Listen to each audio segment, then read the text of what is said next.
This is Channel 11, WPIX, New York.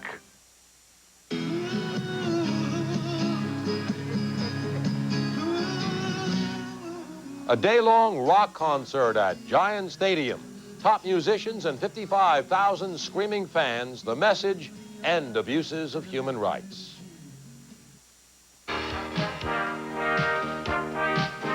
This is INN, the independent news, with Marvin Scott. Good evening. The music was loud and clear in the Meadowlands all day long. A parade of international rock and roll stars took to the stage one after another.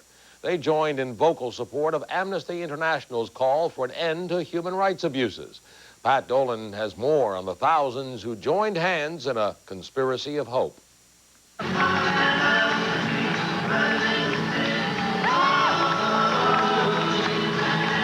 At Giant Stadium today, they sang out strongly for those who are not free to speak for themselves. A packed and sweaty crowd paid $36 each to hear some of the nation's top rock and pop music performers. Names like Peter, Paul and Mary, Joan Baez, and Sting. It was all to benefit Amnesty International, an organization dedicated to freeing thousands of political prisoners. 1/3 of the governments of the world are torturing on a daily basis with state machinery, and over half the governments of the world are killing their own citizens. There's a lot of signs, you know, free this person or free that people. Obviously, people that had individual people that they were trying to get out, and it just makes you more aware of the power of unity. Today's concert was the last performance of a 6-city tour and was broadcast nationwide on radio and television. Organizers were hoping to raise $3 million. But raising money is far from the only goal of this event here today. The others are education and involvement. Fans were urged to sign postcards on behalf of 6 political prisoners adopted for this concert, which sponsors call Conspiracy of Hope. Others signed a giant wall letter to be sent to the government of South Africa. Many came to this performance looking for entertainment and left with an education. So I really never even heard of Amnesty before this concert. And now, now that I've come here, I know exactly what it's about, The people need our help. And because they're being imprisoned for just no reason, for everyday freedoms that we have, and they don't. Among the audience were more than 20 former prisoners of conscience, some of whom were tortured while in jail. Lu Xiu Lian spent 5 years in a Taiwanese prison for speaking 20 minutes at an anti-government rally. She was freed only after Amnesty International took up her cause. When you are enjoying your freedom, please pay attention to those who are not so lucky to enjoy it, and try your best to help others. I think the people of the world are beginning to say, you can't just say it, you have to live it.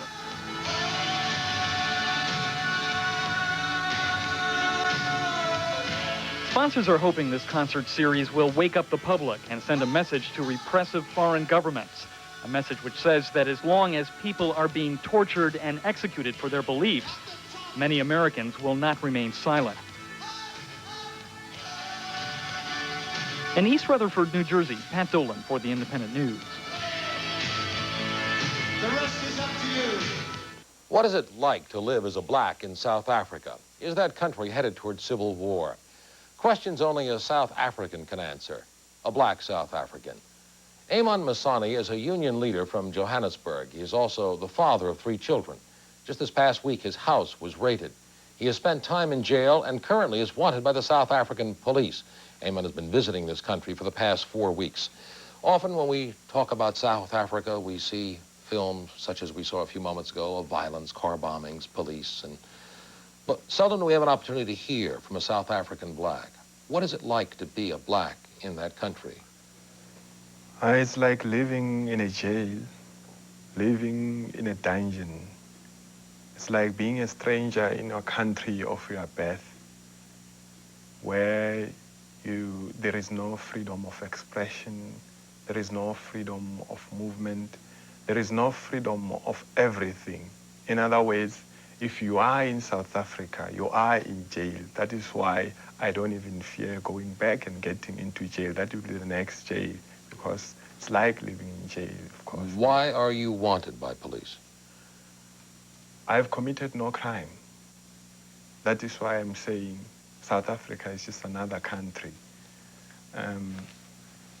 even innocent people like myself must just be in jail, as many of us, many of innocent people that are already in jail. Basically because you're outspoken, and that is why you are considered opposition of the government.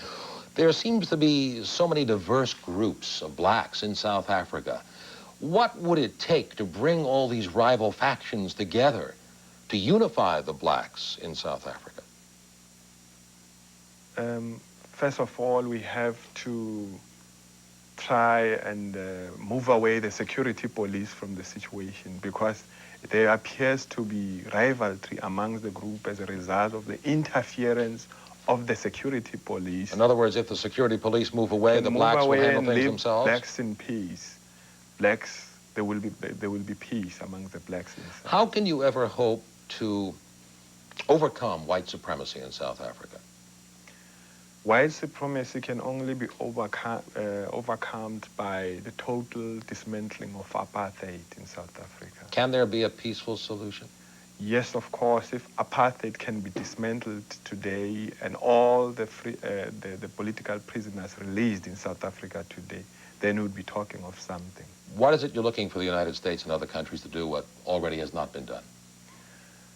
We are looking for support, serious support, not sporadic support. We are saying to the people of the United States they must get involved and they must challenge apartheid day in and day out, just like they did last time. They had to have so many strikes, so many protests against apartheid, but that have died down since. Amon Msane, thank you very much, and the best of luck to you when you do return to your country. Thank you. And we'll be back with more news in just a moment.